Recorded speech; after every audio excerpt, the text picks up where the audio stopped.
Welcome, Weijian LI from Tsinghua University. We're very pleased to have you here. And we're looking forward to hearing about the new and smart technologies that are helping China deal with the COVID-19 crisis, and asking you questions on behalf of the successful hackathon teams. We have Daniela Wirtz from the United Nations office in Geneva. Over to you, Weijian LI. Okay. And thanks for the invitations. Hello, everyone. It's my pleasure to have this chance to share our observations and summarize about how smart technologies help China combat COVID-19 and improve our city's resilience. And today, I am on behalf of our team with Longying, Tsinghua Universities, to give you a brief introduction of our work due to the limited time. As we all know, since the outbreak of COVID-19, the Chinese government has taken measures such as city lockdown, home quarantine, work resumption, delay, and so on.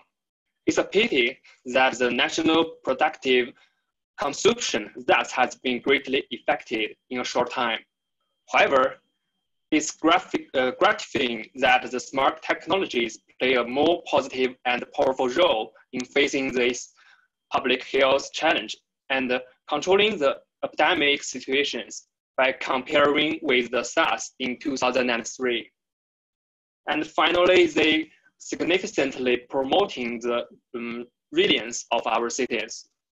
So we just focus on a series of smart technologies that emerged in the background of the fourth industrial revolution.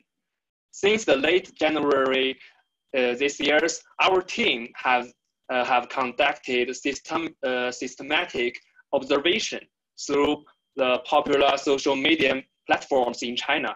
And finally, we conduct more than 200 cases from 10 aspects, finding that the smart technologies have been extensively applied by 4 main kinds of parties in China for dealing with the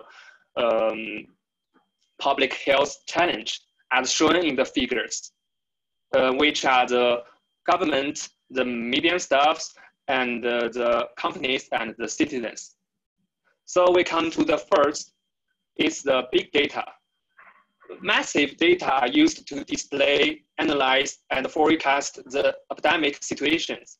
As we can see, the academic map were made from the scale of cities to the scale of neighborhoods.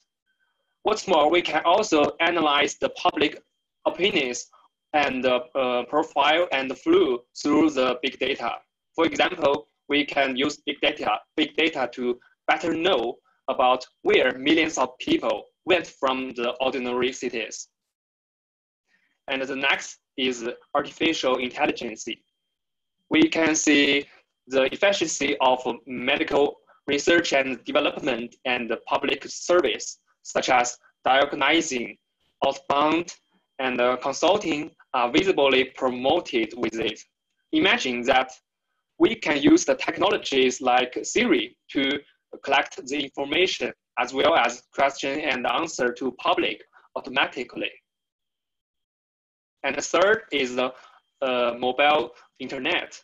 It enables the citizens' daily affairs like working, education, and entertainment to be operated online. And we can use the mobile phone to fill in the personal health information or match the demand for relief supplies easily in China here. And with next come to the cloud computing. Its scale expands a lot for meeting the demands for online issues during the epidemic period. So, and it also accelerates developing medicines and increase the efficiency of schedules allowed. And next is the Internet of Things. We think the Internet of Things are one of the most promising technologies in the futures because they help improve the efficiency as well as the accuracy of the logistics and and health cares via various smart sensors and wireless network. But they are not widely used in this period because the technologies have not developed very strong. And the next is robots. We can see the unmanned tendency is highly important in the anti-epidemic process, and they can minimize the risk of cross-infection, such as the use of delivery, disinfect, and guide robot. And what's more, the UVAs can also use to cruise or warm with the cameras and loudspeakers. And the virtual reality assists in telemedicine and long-range patrols and enrich our home life as well.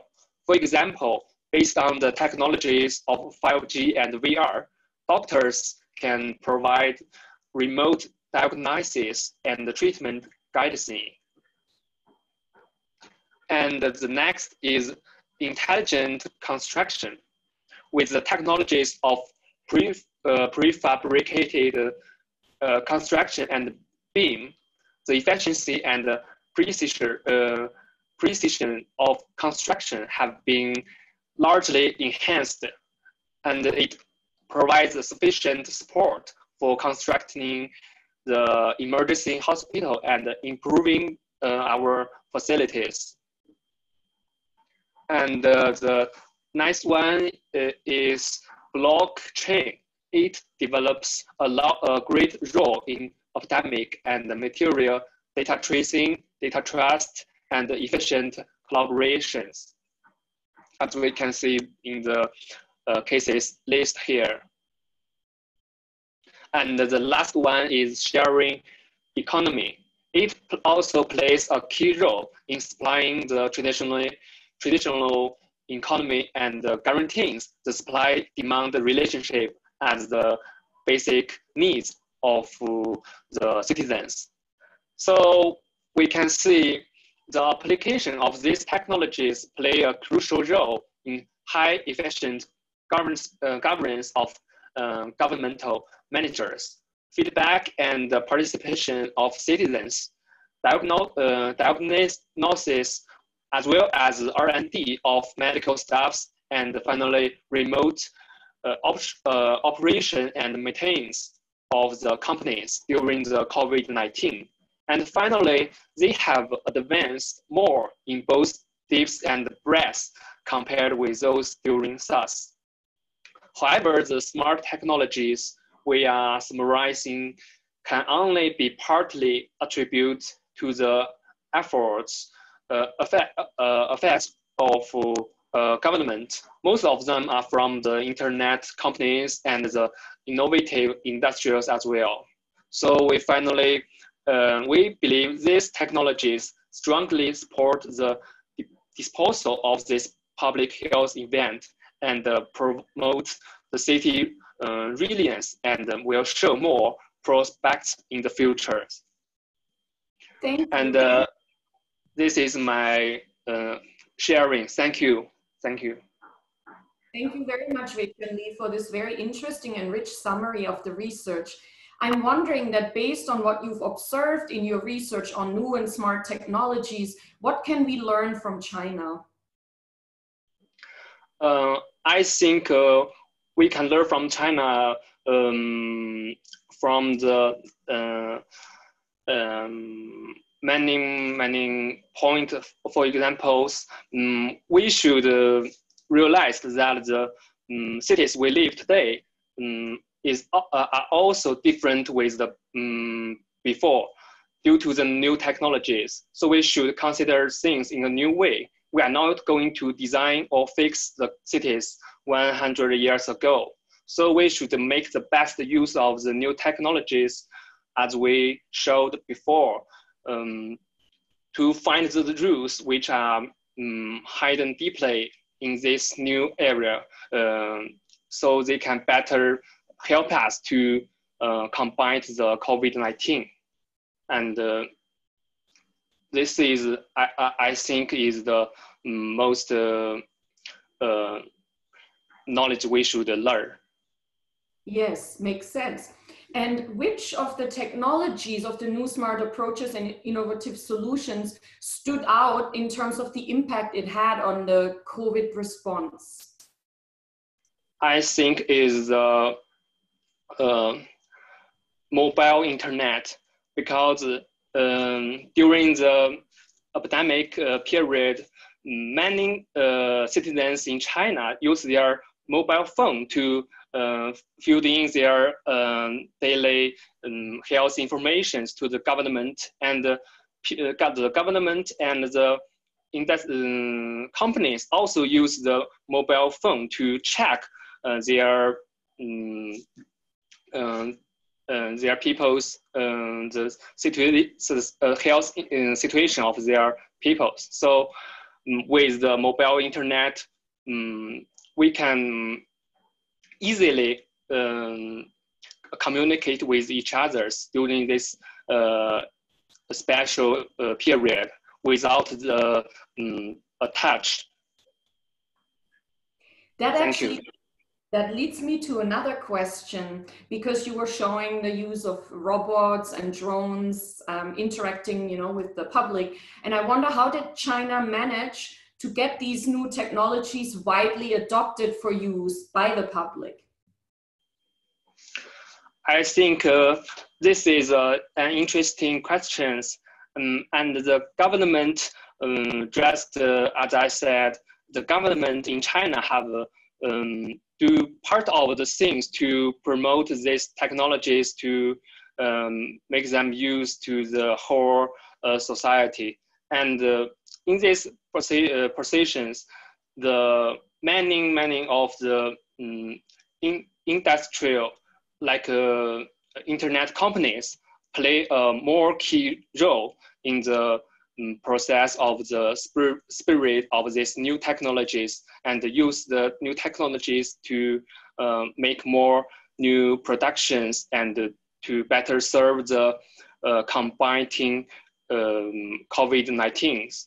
So I think there are many more other society parties that play an important role in this procedure. Yeah.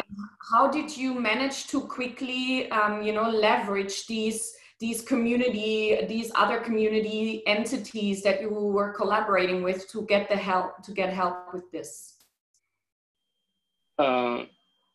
We just conduct a systematic observation through the official medium reports, the published literatures, and the articles in public account of WeChat and Weibo, which both of them are very popular social media platforms in China. So we have conducted this very systematic observations, and we make a brief introduction of them. Thank you. And what would be your main advice in terms of use of these new smart technologies for us now that we're engaged in COVID-19 response?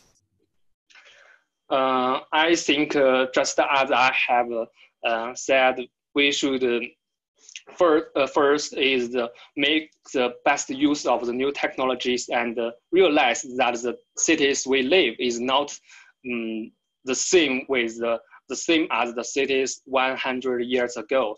And secondly, I think the most important is when we use the new technologies to combat COVID-19 in this period, we should realize that all technologies are served for people that live in the cities. So we shouldn't focus on the technologies themselves. We should think about the people that lives in the cities instead, and what we made by technologies or what we conduct must have a created a safer and better life for people. And I think this is the most important, and not the technology themselves. Weijian Li, that's a wonderful message to end on. Thank you to you, and thank you to Daniela Wirtz. We wish you the best of luck back in Beijing, and we hope to stay in touch with you. And we will let you know how your words have had an impact on the teams trying to help the community and people in Switzerland. Thank you very much. Okay, thank you.